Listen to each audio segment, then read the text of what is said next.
International trade theory. International trade theory is a subfield of economics which analyzes the patterns of international trade, its origins, and its welfare implications. International trade policy has been highly controversial since the 18th century.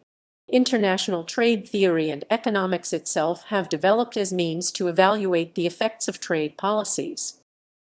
Adam Smith's model. Adam Smith describes trade taking place as a result of countries having absolute advantage in production of particular goods relative to each other. Within Adam Smith's framework, absolute advantage refers to the instance where one country can produce a unit of a good with less labor than another country. In Book Roman 4 of his major work, The Wealth of Nations, Adam Smith, he makes the argument that while it is possible to grow grapes and produce wine in Scotland, the investment in the factors of production would cost 30 times more than the cost of purchasing an equal quantity from a foreign country. The minimization of aggregate real costs and efficient resource allocation through trade without strong consideration for comparative costs form the basis of Adam Smith's model of absolute advantage in international trade. Riccardian model. The Riccardian theory of comparative advantage became a basic constituent of neoclassical trade theory. Any undergraduate course in trade theory includes a presentation of Ricardo's example of a two-commodity, two-country model. For the modern development, see Riccardian trade theory extensions.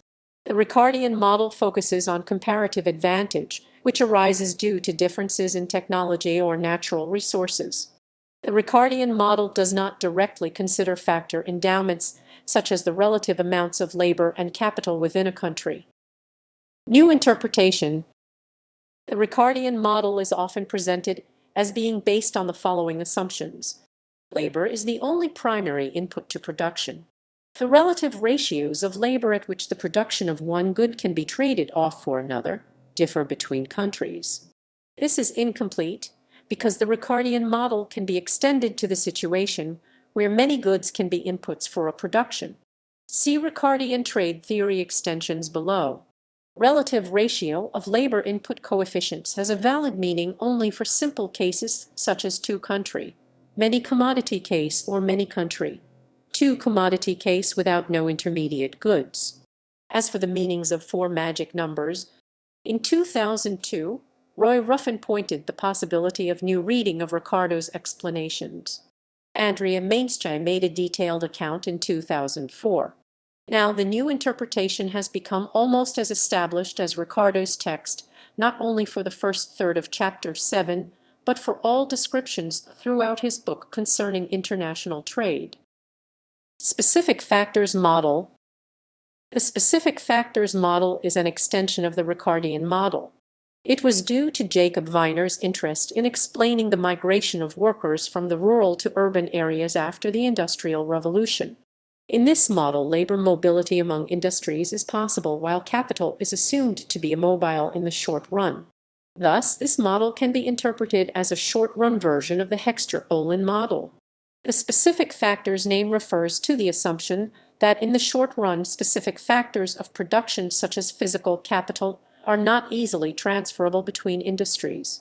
The theory suggests that if there is an increase in the price of a good, the owners of the factor of production specific to that good will profit in real terms. Hexter-Olin model.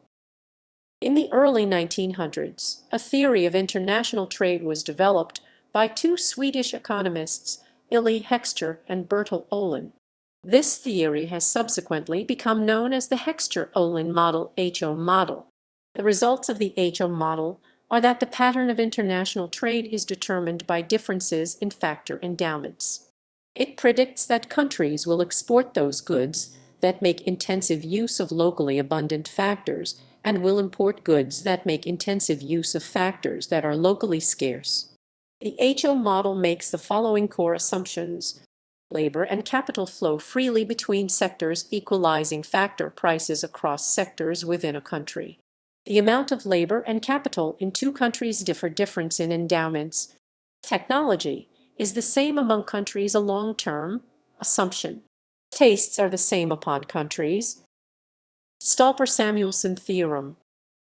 According to the StauperSamuelson theorem, the export of a product which is relatively cheap, abundant resource makes this resource more scarce in the domestic market. Thus, the increased demand for the abundant resource leads to an increase in its price and an increase in its income. Simultaneously, the income of the resource used intensively in the import competing product decreases as its demand falls. Simply put, this theorem indicates that an increase in the price of a product rises the income earned by resources that are used intensively in its production. Conversely, a decrease in the price of a product reduces the income of the resources that it uses intensively. The abundant resource that have comparative advantage realizes an increase in income, and the scarce resource realizes a decrease in its income regardless of industry. This trade theory concludes that some people will suffer losses from free trade even in the long term. Empirical evidence for the Hexter-Olin model. In 1953, Wassily Leontief published a study in which he tested the validity of the Hexter-Olin theory. The study showed that the United States was more abundant in capital compared to other countries. Therefore, the United States would export capital-intensive goods and import labor-intensive goods. Leontief found out that the United States exports were less capital-intensive than its imports. The result became known as Leontief's paradox. After the appearance of Leontief's paradox, many researchers tried to save the Hexter-Olin theory, either by new methods of measurement or by new interpretations. New trade theory. New trade theory tries to explain empirical elements of trade that comparative advantage-based models above have difficulty with. These include the fact that most trade is between countries with similar factor endowment and productivity levels, and the large amount of multinational production, i.e. foreign direct investment, that exists. New trade theories are often based on assumptions such as monopolistic competition and increasing returns to scale. One result of these theories is the home market effect, which asserts that if an industry tends to cluster in one location because of returns to scale, and if that industry faces high transportation costs, the industry will be located in the country with most of its demand in order to minimize cost. New trade theory. New trade theory is a theory of international trade inaugurated by Mark Melitz in 2000. It discovered that efficiency of firms in a country changes much, and those firms engaged in international trade have higher productivity than firms which produce only for domestic market. As it is fitted to big data age, the research produced many follows, and the trend is now called new trade theory in comparison to Paul Krugman's new trade theory. Gravity model. The gravity model of trade presents a more empirical analysis of trading patterns. The gravity model, in its basic form, predicts trade based on the distance between countries and the interaction of the countries' economic sizes. The model mimics the Newtonian law of gravity, which also considers distance and physical size between two objects. The model has been shown to have significant empirical validity. Riccardian trade theory extensions. According to Eakin and Kortum, in the 21st century, the Riccardian framework has experienced a revival. Much work in international trade during the last decade has returned to the assumption that countries gain from trade because they have access to different technologies. This line of thought has brought Ricardo's theory of comparative advantage back to center stage. The Riccardian trade theory was expanded and generalized multiple times, notably to treat many-country, many-product situation, and to include intermediate input trade and choice of production techniques.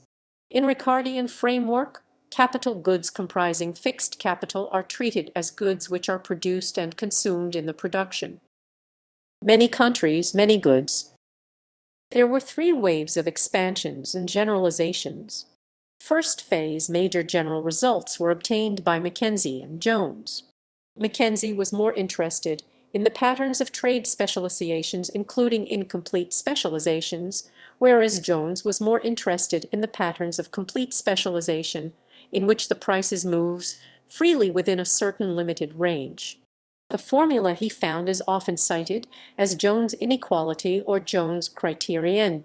Second phase, Ricardo's idea, was even expanded to the case of continuum of goods by Dornbusch, Pfister, and Samuelson 1977. This model is restricted to two-country case. It is employed, for example, by Matsuyama and others. These theories use a special property. They normally assume fixed expenditure coefficients. Eaton and Kortum 2002 inherited Riccardian model with a continuum of Gutzel from Dornbusch, Pfister, and Samuelson 1977. It has succeeded to incorporate trade of intermediate products. Countries have different access to technology.